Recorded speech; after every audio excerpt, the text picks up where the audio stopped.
Irmãos, abramos a palavra de Deus no livro de Gênesis, capítulo 1, verso 1. Nós vamos ler versos 1 e 2. Estamos dando início a uma série de mensagens expositivas nos 11 capítulos iniciais do livro de Gênesis. Gênesis, capítulo 1, versos 1 e 2.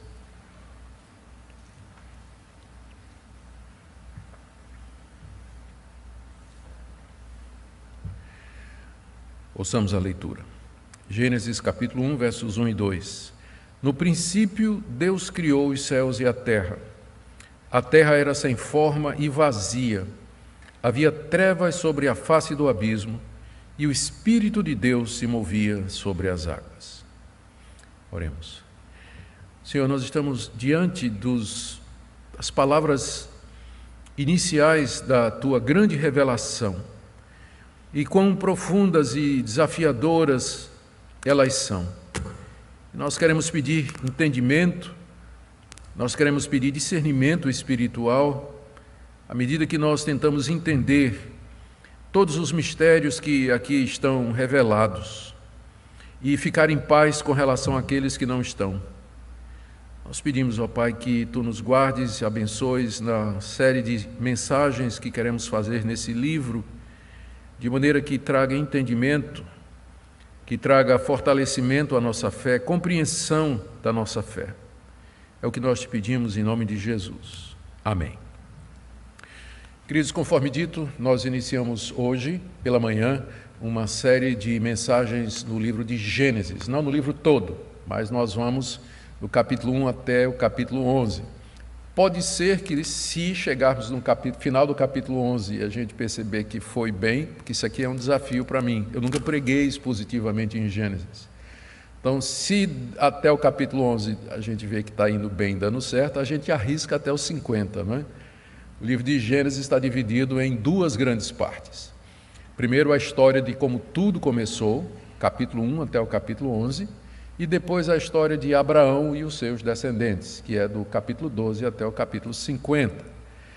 Então, vamos começar modestamente. O alvo é modesto, é apenas o capítulo 1 até o capítulo 11. Se Deus nos der graça, quem sabe a gente vai até o final do livro todo. Esses capítulos iniciais de Gênesis, capítulos de 1 a 11, também chamados de a história primeva, ou história primordial, primeira história, trata de temas extremamente cruciais para a fé cristã. E alguns desses temas estão em bastante evidência hoje, na relação do cristianismo com a sociedade, com a cultura, a questão dos valores. Por exemplo, aqui nós lemos como tudo começou. Lemos por que que existe algo em vez de nada. Por que que tem uma realidade em vez de nada. Nós lemos aqui nesses capítulos iniciais. Aqui nós lemos a origem da vida, a origem do ser humano. Aqui nós temos a origem do casamento e da natureza do casamento, a base pela qual nós lutamos pelo casamento, o casamento monogâmico, heterossexual.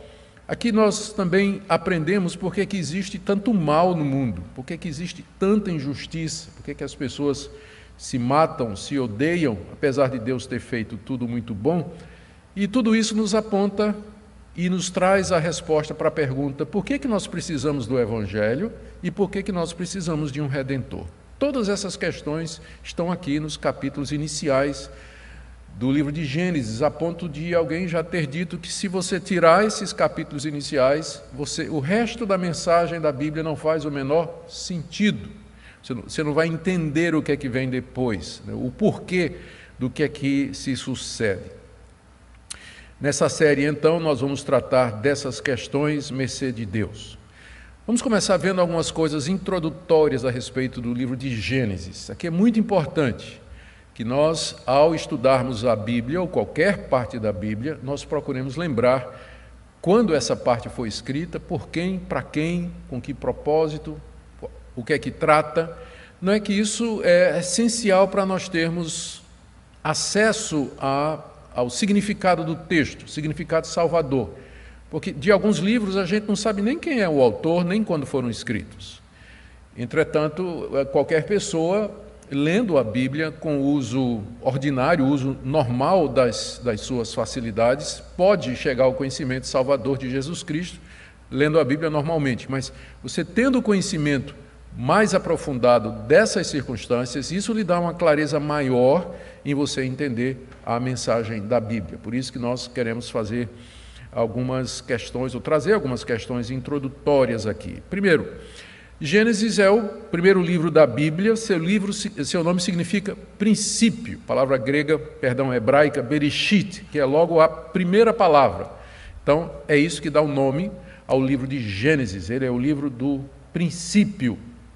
E ele sempre é tratado e referido na Bíblia juntamente com os 4 outros livros que vêm depois, Êxodo, Levítico, Número e Deuteronômio. Esses 5 livros formam o Pentateuco, ou a Torá, ou a lei, e eles todos são atribuídos a Moisés, e essa é a nossa posição, é a posição do cristianismo histórico, é a posição do cristianismo clássico, de que esses 5 livros, Gênesis até Deuteronômio, eles foram escritos por Moisés, o grande legislador da nação de Israel. A única parte que Moisés não escreveu foi a parte que relata a sua morte, que está no final de Deuteronômio. Então, provavelmente, o seu sucessor, Josué, foi quem escreveu o capítulo final, onde se narra a morte de Moisés e como Deus o sepultou. Por que nós dizemos que é Moisés e qual a importância disso? Bem, o próprio livro, os próprios 5 livros, o Pentateuco, em várias partes, eles dizem, e Deus disse a Moisés, escreve, escreve, escreve. Dezenas de vezes nós encontramos referências ao fato de que Deus mandou Moisés escrever aquilo que ele estava vendo, aquilo que ele estava presenciando. E depois disso, depois dos 5 livros, os livros que vêm depois, no Antigo Testamento, sempre se referem ao Pentateuco como sendo a lei de Moisés ou o livro de Moisés, dezenas de vezes. E outras expressões semelhantes, sempre atribuindo a Moisés a autoria dos 5 primeiros livros da Bíblia, Gênesis inclusive. O Senhor Jesus Cristo considerava que foi Moisés quem escreveu os primeiros 5 livros. Ele se refere a dezenas de passagens do Pentateuco como tendo sido autoradas por Moisés. Por exemplo, ele se refere às leis de pureza como tendo sido escritas por Moisés. Ele diz que a lei foi Moisés que deu a lei do divórcio. Ele diz que foi Moisés que escreveu os 10 mandamentos. Ele diz que foi Moisés que escreveu aquele episódio da sarça ardente que está no livro de Êxodo. Ele disse que Moisés escreveu sobre ele, Moisés escreveu sobre mim, está se referindo ao Pentateuco. Então não há dúvida de que o Senhor Jesus cria que foi Moisés quem escreveu o livro de Gênesis e os 4 livros que vêm depois. Na mesma toada foram os discípulos de Jesus, os primeiros cristãos, não somente judeus como gentios, mas eles também consideravam que Moisés é o autor dos 5 livros, da Torá, do Pentateuco. Para nós, é essencial que nós mantenhamos isso, porque se Moisés não é o autor de Gênesis e do Pentateuco, então os demais autores bíblicos estão equivocados quando atribuem a ele a autoria, e o pior, Jesus também está enganado, porque várias vezes Jesus diz que foi Moisés que escreveu. Se não foi Moisés que escreveu, Jesus se equivocou nesse ponto. E se ele se equivocou nesse ponto, quem garante que ele não se equivocou nos outros? E aí a credibilidade de toda a Escritura está em jogo. Por isso que a autoria de Moisés é importante para nós. Moisés escreveu esses 5 livros, Gênesis a Deuteronômio, durante os 40 anos que Israel permaneceu no deserto. Foram 40 anos de peregrinação, de viagens, onde Deus revelou-se à nação de Israel, sustentou aquele povo durante 40 anos com pão caído do céu, fez sinais e prodígios e estabeleceu a autoridade de Moisés. Nós temos convicção bem clara de que, pelo menos o livro de Deuteronômio, ele foi escrito às vésperas da entrada na Terra Prometida. Moisés já sabia que não ia entrar na Terra Prometida, e ele fez vários discursos, 5 discursos, ali nas planícies de Moabe, à beira do rio Jordão. Do outro lado estava a cidade de Jericó. Ele fez 5 grandes discursos que compõem o livro de Deuteronômio, preparando o povo para entrar na terra prometida. É chamado de Deuteronômio, é uma combinação de 2 palavras gregas, que significa repetir a lei, ou a lei de novo, onde Moisés repete tudo o que ele disse de Gênesis até o livro de Levítico. Então, ali, prestes a entrar na terra prometida, quando todo o povo estava se preparando para atravessar o Jordão e entrar na terra prometida. É nessa ocasião que ele escreve o último livro, Gênesis, tendo sido escrito um pouco antes também. Com que propósito, então, Moisés teria tido o trabalho de escrever esses 5 livros no deserto, preparando ou às vésperas do povo entrar na terra prometida? Nós podemos pensar em várias razões, sem entrar na questão divina, de que o plano de Deus era que tudo isso ficasse registrado para toda a história, para nós hoje que estamos aqui.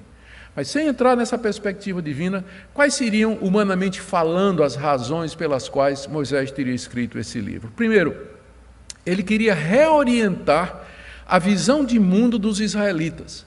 Os filhos de Abraão tinham passado 400 anos no Egito, e lá eles tinham adorado outros deuses. Eles tinham aprendido a ver o mundo como os egípcios viam.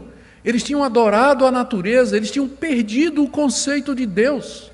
Quando Moisés foi lá dizer para eles, o Deus dos seus pais me mandou aqui, quem é esse Deus?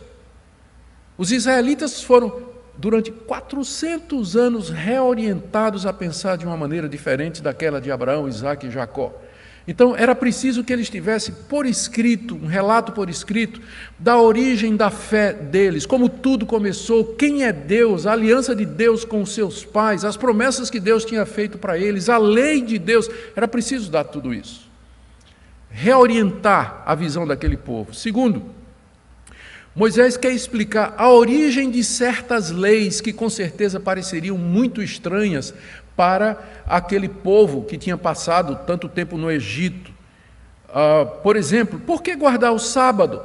Nós vamos ler, porque Deus criou o mundo em 6 dias e descansou no 7º. Ou por que ser fiel no casamento? Porque Deus só criou um homem e só criou uma mulher. Não criou 2 homens e uma mulher, nem uma mulher e 2 homens. Ele criou o primeiro casal. Então, essa é a razão pela qual não adulterarás. Por que tem pena de morte? Porque Deus fez o homem à sua imagem e semelhança. E Deus zela pela vida. Deus é pró-vida. Deus é pró-vida. Por que é proibido adorar a Deus através de imagens? Nós durante 400 anos adoramos lá no Egito através de imagens. Por que agora essa proibição? Porque Deus é espírito, Ele não é a natureza, Ele já existia antes de tudo que há, Ele é que criou todas as coisas. Você não pode adorar a natureza em vez de adorar o Criador. Então, a origem de todas as leis está no livro de Gênesis. Por que é que Deus deu essas leis? Qual o sentido delas? Qual o propósito delas? E também havia uma outra questão que era importante. Qual é a base moral para a gente invadir essa terra, matar esse povo e tomar conta dessa terra? Nós vamos saquear esse povo. São 7 nações que estão em Canaã, e Deus está mandando que a gente vá lá, destrua essas nações e se aposse da terra deles, da riqueza deles, das vinhas. Por que isso? Resposta: porque Deus criou a terra, Ele criou tudo o que existe, portanto Ele dá a quem Ele quer. Ele pode fazer da terra o que Ele quiser, por isso Ele está dando a vocês essa terra. É dele para Ele dar a quem quiser. A escritura do universo está na mão de Deus, Ele dá a quem Ele quer. E além do mais, como Ele é o Criador do homem, e porque o homem caiu, Deus se reserva o direito de julgar as nações, de castigar as nações, e vocês vão entrar como instrumento do juízo de Deus contra esses povos que se desviaram dele. Era preciso explicar aos israelitas qual é a base moral pela qual eles iam entrar ali naquela terra e destruir todas aquelas nações e tomar posse da terra deles.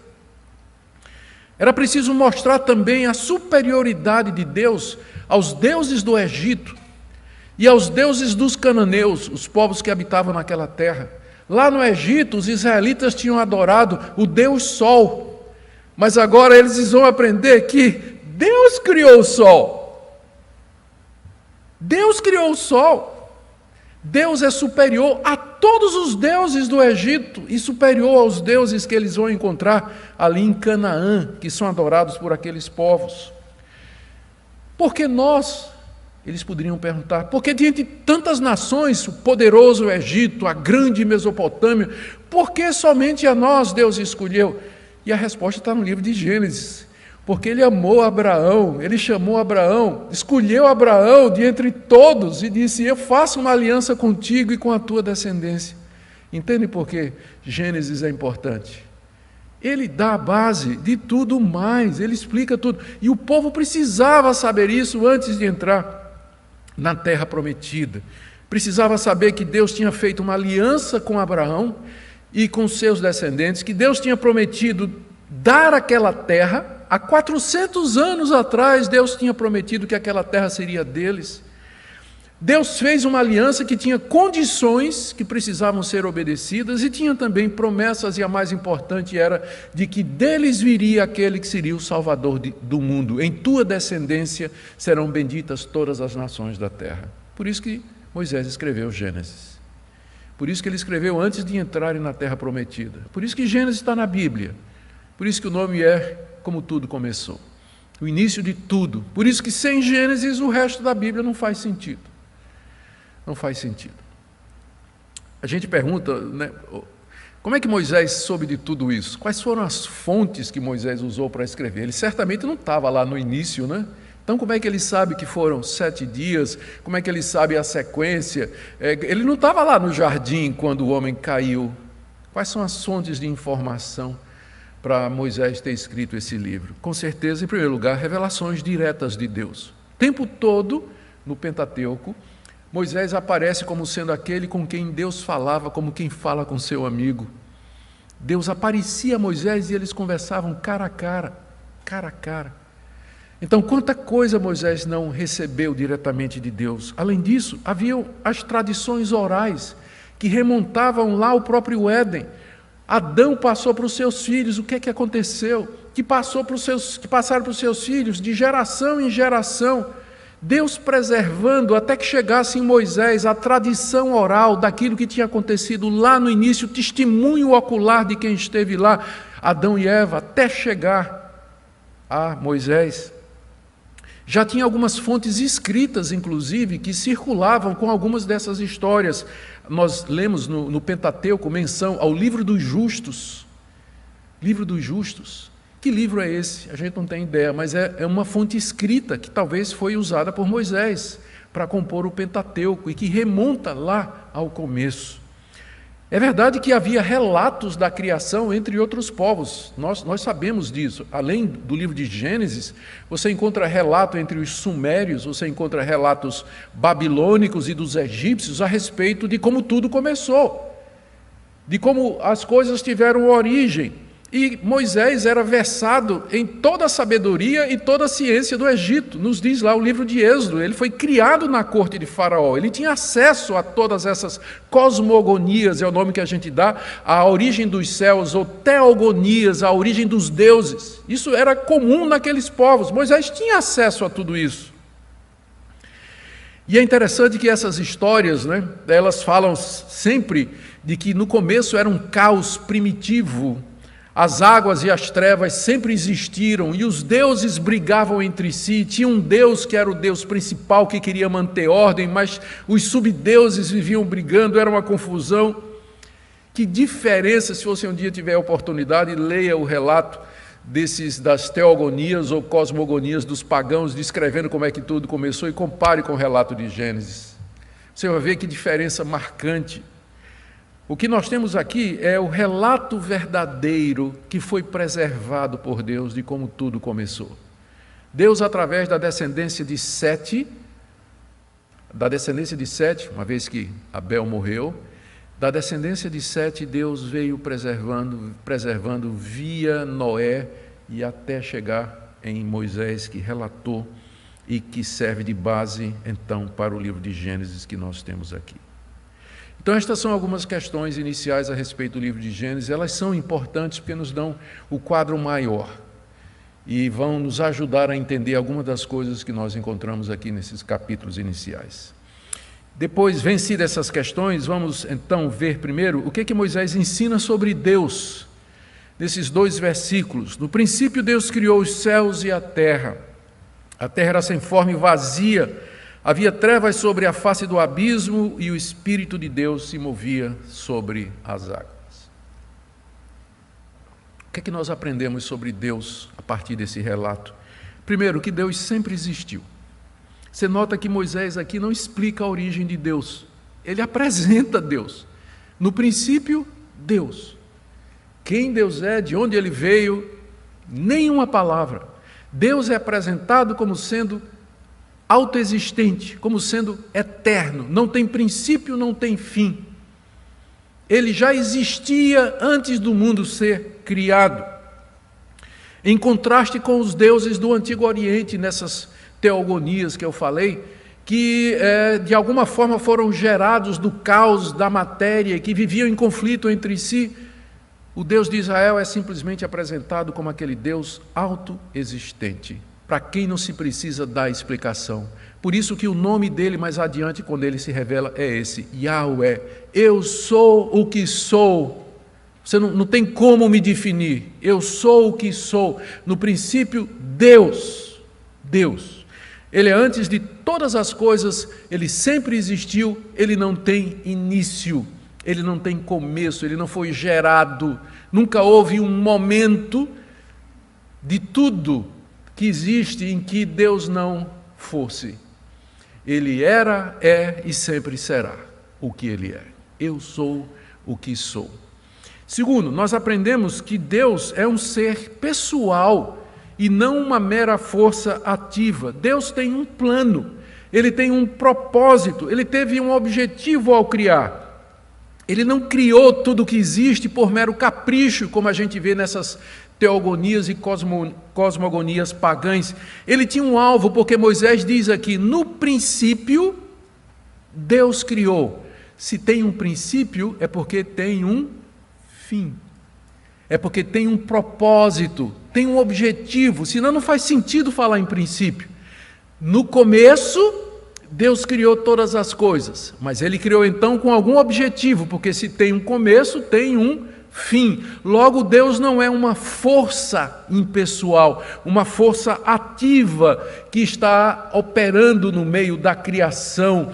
O mundo não é regido por o acaso, por sorte, por azar, por destino, mas há um Deus que sempre existiu e que criou com um propósito. Terceira coisa que a gente aprende aqui, que esse Deus é todo-poderoso e autor do mundo. Tudo que existe foi criado por ele. Essa expressão, no princípio Deus criou os céus e a terra, é a maneira hebraica de dizer a realidade. O mundo que você pode ver e o mundo que você não pode ver. Tudo que existe, os céus lá em cima, a terra aqui embaixo. O sol, a lua e as estrelas, o sol, você contempla a noite e as estrelas, foi Deus que fez tudo. E olhando a natureza, os animais, a vida, o ser humano, os detalhes geográficos, não existe nada da realidade que não tenha sido criado por Deus. Aliás, essa palavra criar, no princípio Deus criou, é o verbo hebraico bará, toda vez que ele aparece no Antigo Testamento, o sujeito é Deus. Nunca tem, e o homem criou, bará, nunca. Sempre é Deus quem cria. Esse tipo de ação é atribuída a Deus somente. Portanto, nós dizemos que ele criou pela sua palavra, ele criou pelo seu poder, criou tudo. Ex nihilo é uma expressão latina que é usada para dizer do nada. Ele criou do nada, não havia nada antes. Ele trouxe à existência tudo o que existe pela sua palavra, que é diferente do relato da criação que os egípcios tinham ensinado aos israelitas. Eles aprenderam durante 400 anos que acreditava na eternidade da matéria, que a matéria existia, a água era eterna, que os deuses saíram de lá. Nada. Deus criou ex nihilo, do nada. Só pela sua palavra ele criou. Portanto, tudo pertence a Deus. E ele pode dar a quem ele quer. Ele salva quem ele quer, ele entrega a terra a quem ele quer, Ele faz o que Ele quer com a sua criação, porque Ele é o Deus Todo-Poderoso. Aliás, o nome para Deus aqui, Elohim, é o nome que também é usado em toda a Bíblia hebraica, às vezes para Deus e às vezes para os deuses, inclusive na forma plural, não está falando da Trindade ainda, mas significa aquele que é forte, aquele que é poderoso. Esse é um dos nomes de Deus. O nome pelo qual Ele vai se dar a conhecer a Israel é Yahweh, que é o Deus da aliança, eu sou o que sou. Mas aqui Ele é chamado de o poderoso, exatamente porque do nada Ele criou todas as coisas. Pela sua palavra Ele trouxe à existência tudo o que há. Quarta coisa que nós aprendemos aqui, que Deus é distinto da sua criação. Isso aqui é muito importante, gente. No princípio, Deus criou os céus e a terra. Deus já existia antes da sua criação, sem ela, na eternidade. A criação, ou tudo que existe, foi criado fora de Deus, por assim dizer, numa realidade, numa existência distinta dele. Quando nós dizemos, veja como isso é importante, quando a gente diz assim, Deus está nos céus, é uma maneira figurada de dizer, porque antes que os céus existissem, Deus já existia. Então Deus não está preso no céu, Ele não mora no céu, porque Ele é quem trouxe à existência os céus, a terra. Ele é distinto da sua criação. Os deuses egípcios e os deuses cananeus, eles não faziam essa distinção. Para eles, deuses e natureza eram uma coisa só. Os deuses eram forças presentes em todo lugar, com os seres vivos. É o que a gente chama de panteísmo ou panenteísmo. Tudo é Deus, ou tudo está em Deus. Era a visão das religiões daquela época, que a natureza era divina, por isso ele adorava o boi, a vaca, o bode, por isso adorava o sol, lua, estrela, porque para eles os deuses estavam misturados com a natureza, mas o nosso Deus é distinto da natureza. Deus não é o mundo e nem o mundo é Deus. Deus não é a alma do mundo, como nas religiões pagãs. Ele é completamente diferenciado. Aliás, foi isso que deu origem à ciência moderna, se vocês nunca se perceberam do fato. Já se perguntaram por que é que a ciência moderna ela nasce na Europa cristianizada, período medieval, quando já existiam civilizações mais antigas e de muito conhecimento, como os gregos, como os egípcios, a China, que são culturas milenares, bem antes da Europa cristã medieval. É porque todas essas culturas eram panteístas. Tentar entender a natureza era mexer com o segredo dos deuses, porque os deuses estavam em todo lugar. O trovão era Deus, o raio era um Deus, né? Thor, o Deus do trovão, vai mexer com o trovão, você vai mexer com Thor. E quem quer mexer com esse Deus, né? Eu usei o Deus mais popular por conta das séries aí, não é? Mas o cristianismo chegou e disse, no princípio criou Deus os céus e a terra. Pode examinar a terra. Foi Deus que criou. Você não vai estar mexendo com Deus. Examina para ver como é que Deus fez. Todos os primeiros grandes cientistas, eles tinham base cristã. Eles nos deram os modernos ramos da ciência exatamente porque o cristianismo desmistificou a natureza e permitiu que o homem começasse a analisar suas leis, criar a ciência e daí a tecnologia para o bem da humanidade. Hoje o cristianismo está sendo afastado da academia, mas não pode negar a sua herança. Os modernos ramos da ciência moderna nasceram exatamente do interesse do homem descobrir como o universo funciona. Isso só foi possível porque o cristianismo desmistificou, desdeificou a natureza e disse, Deus não é a natureza, nem a natureza é Deus. Deus criou toda a realidade. Ele é distinto da sua criação. E é por isso, agora, uma implicação para a época de Moisés, que Deus não aceita ser adorado através da natureza. Por isso que ele diz que não quer imagem. Por isso que você não pode fazer representações de Deus, você não pode adorar um bezerro de ouro como se fosse Deus, você não pode adorar o sol como se fosse Deus, você não pode adorar a lua como se fosse Deus, você não pode adorar o homem como se fosse Deus, porque ele é distinto da sua criação. Importante esse ponto, para você entender o cristianismo. Por que é que nós somos monoteístas e não temos imagens? É exatamente pela noção de Deus, por conta desses versículos aqui no início de tudo. Quinto, nós aprendemos que embora Deus Ele não é a sua criação e não deve ser confundido com ela, entretanto Ele está presente. Nós vamos ver no verso 2 que o Espírito de Deus pairava sobre as águas. Deus presente. Ele não é a sua criação, mas Ele age nela, Ele está ativo nela, por isso que tudo lhe obedece. Ao contrário das cosmogonias cananitas, onde os deuses do caos traziam problema ao Deus principal, Deus aqui é o Deus transcendente que está sobre a sua criação, trazendo ordem. O Espírito de Deus pairava sobre a face das águas. E por último, nós aprendemos a respeito do nosso Deus, que existe uma pluralidade de pessoas em Deus. Verso 1, Deus criou. Verso 2, o Espírito de Deus.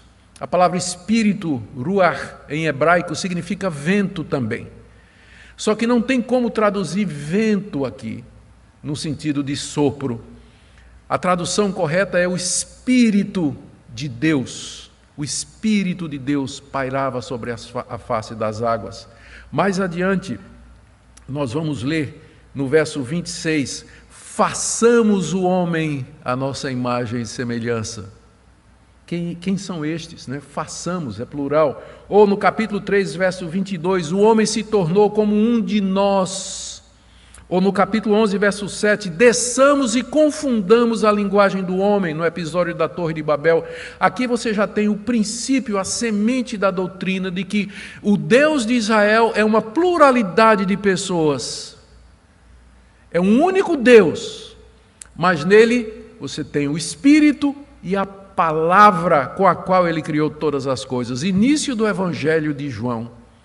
No princípio era o Verbo é a palavra, haja luz, haja isso, haja aquilo. No princípio era o Verbo, e o Verbo estava com Deus, e o Verbo era Deus. Deus Pai, Deus Filho e Deus Espírito Santo.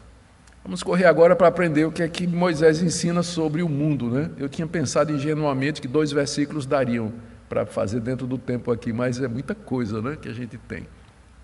Vamos lá. O que é que Moisés ensina sobre o mundo?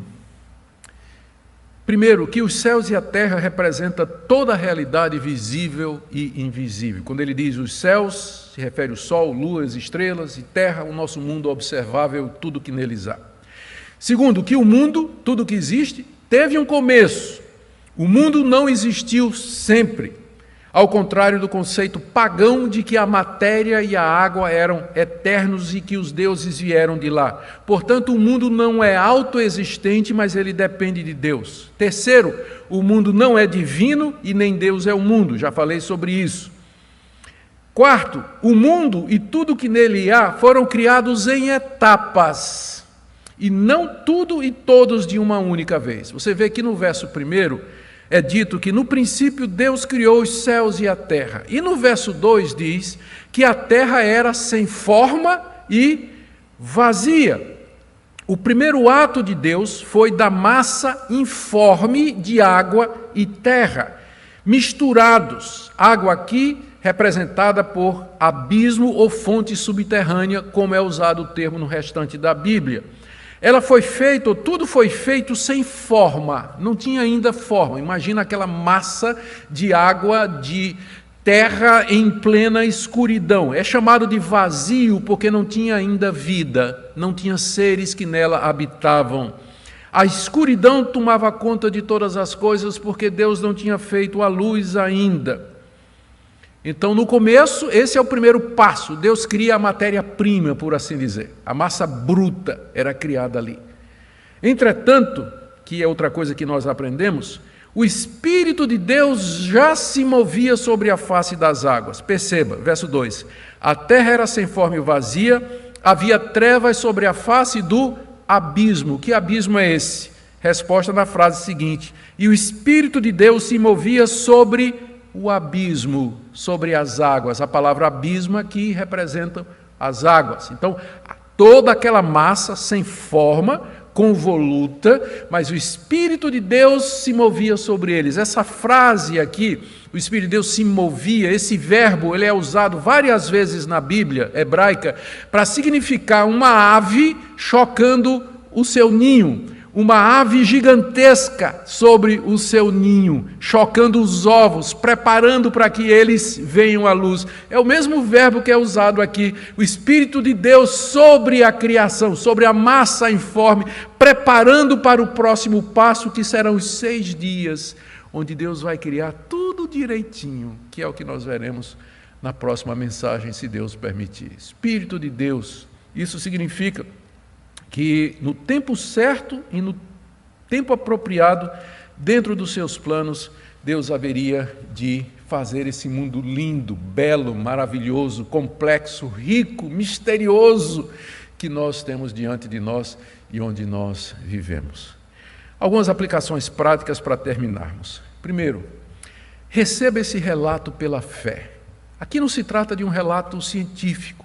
Não coloque a ciência em curso de colisão com isso, porque o propósito da Bíblia não é dar um relato científico de como tudo começou. Ele está dizendo que Deus é o autor de tudo. Não existe nada que não tenha sido feito por Deus. E a ciência não pode postular nada que seja contrário a isso. E, na verdade, a verdadeira ciência não postula nada contra isso. Vocês têm que fazer a diferença entre ciência e o materialismo naturalista que tem dominado pesquisadores e cientistas hoje, que já parte do pressuposto de que não existe Deus.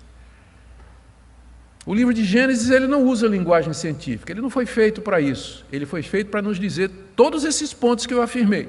A matéria não é eterna, ela tem um princípio, há um Deus que sempre existiu, criou todas as coisas, é um Deus pessoal, ele tem um propósito, ele é distinto da sua criação e ele criou o mundo através de etapas, não criou tudo de uma vez, embora pudesse ter sido feito. E ele fez isso para mostrar que ele é o Deus de ordem, o Deus que organiza todas as coisas. Então, os detalhes disso, nós podemos aprender alguma coisa com a ciência, claro. Podemos aprender alguma coisa à medida que a gente investiga como o mundo funciona, nós podemos aprender. Mas nada que possa contradizer isso que a palavra de Deus nos diz. Por isso que em Hebreus, capítulo 11, verso 3, o autor diz assim, e esse seria o sumário do Novo Testamento. Pela fé entendemos que foi o universo formado pela palavra de Deus, de maneira que o visível veio a existir das coisas que não aparecem. Pela fé entendemos que o universo foi formado pela palavra de Deus. Isso aqui não é uma matéria de ciência, isso aqui é uma matéria de fé. Nós cremos que foi assim. A ciência não pode provar nem desprovar. Nós recebemos como revelação de Deus. Foi assim que tudo começou. Segunda aplicação para você. Nós não temos respostas para muitas perguntas. Se você vai esperar, se você está esperando, ou se eu criei essa expectativa de que nós vamos dar resposta para tudo, é uma expectativa falsa. Porque tem muita coisa que a gente não sabe. Por exemplo, o tempo. Deus criou o tempo ou ele já existia? Deus vive no tempo. O texto não fala. A origem do mal. Capítulo 3, nós já vamos encontrar o diabo no jardim. De onde é que ele veio? Os anjos foram criados quando? O texto não diz. Nós vamos ficar com o que o texto diz. Onde o texto se cala, a gente vai se calar.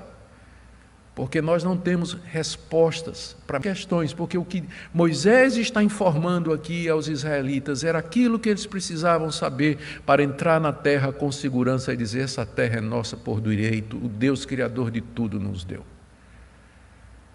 Nós podemos especular algumas coisas, mas respostas definitivas nós não temos. Terceira coisa, Gênesis foi dado para você saber quem é Deus, o que é o mundo, por que nós somos maus, por que nós precisamos de redenção e para nos preparar para a glória eterna. Leia Gênesis com os olhos de cristão, evangelicamente, vendo ali o propósito redentor de Deus. De qualquer forma, esses versos iniciais do livro de Gênesis ensinam que algumas visões de mundo são incompatíveis com a fé cristã e que não dá para conciliar. Por exemplo, que o mundo é dominado por duas forças, o bem e o mal, chamado às vezes de dualismo, às vezes de maniqueísmo, é completamente incompatível. Só existe um Deus. A visão que às vezes o pessoal tem que Satanás tem o mesmo poder de Deus, é um Deus ao contrário, é contra isso aqui. Há um só Deus, Satanás, um anjo caído, criado por Deus quando a gente não sabe, mas nunca é igual a Deus. Ou então a ideia da eternidade da matéria, que a matéria sempre existiu, precisa fé para acreditar nisso, então eu prefiro crer num Deus criador como está aqui. Outros vão dizer que o mundo se autopariu, se autogerou, de repente do nada, puf, apareceu alguma coisa. Me diga uma coisa, precisa mais fé para acreditar nisso do que para acreditar no relato de Gênesis, que o mundo se autogerou. Como alguns cientistas ateus têm dito hoje, porque não tem explicação. Não tem explicação. Nós adoramos ao Deus Criador, supremo, soberano do universo, conforme nos é dito nessa palavra. Que nós nos curvemos diante dele nessa manhã, que nós o adoremos. Tudo isso é o palco que ele armou para a chegada do seu, como é dito a respeito de Jesus. Por ele, para ele, são todas as coisas. Nós vamos celebrar agora a vinda do Filho de Deus, que vai pisar no palco da história milênios depois de que tudo começou. E ele veio para ser o nosso Redentor. Amém? Nós vamos orar e em seguida passaremos à celebração da ceia. Nosso Deus, nós bendizemos o teu nome, porque tu és o único Deus verdadeiro, autor e criador de tudo. Diante de ti nos curvamos, agradecidos por tua revelação, agradecidos, ó Deus, porque sabemos que estás no controle de tudo, e agradecidos porque o Senhor nos chamou e abriu os nossos olhos para nós entendermos o verdadeiro Deus e a vida eterna mediante Jesus. Abençoa o tempo que teremos agora de celebração da ceia. Por amor de Jesus. Amém.